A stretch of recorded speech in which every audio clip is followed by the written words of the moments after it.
Mos i neglizhoni dhimbjet e këmbëve pas kësaj moshe, mund të vuani nga këto probleme. Dhimbja në këmbë nuk është gjithmonë pasojë e plakjes, por mund të sinjalizojë sëmundje të arterieve periferike, një gjendje serioze që shpesh mbetet e padiagnostifikuar. Sipas kardiologut dhe angiokirurgut Aaron Eddy në Universitetin e Vanderbilt, kjo sëmundje prek miliona njerëz dhe nëse nuk trajtohet mund të çojë në infarkt ose goditje në tru ose në amputim.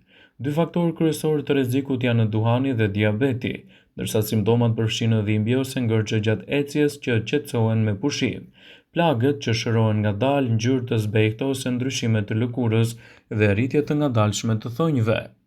Gjithashtu, ato mund të zbehen ose të ndryshojnë ngjyrën e lëkurës. Shpesh personat i fshehin simptomat duke kufizuar aktivitetin fizik, gjë që e bën sëmundjen të përparojë në heshtje. Diagnoza mund të vendoset me matjen e presionit të gjakut në duar dhe në këmbë, ndërsa trajtimi varion nga ndryshimet e stilit jetës.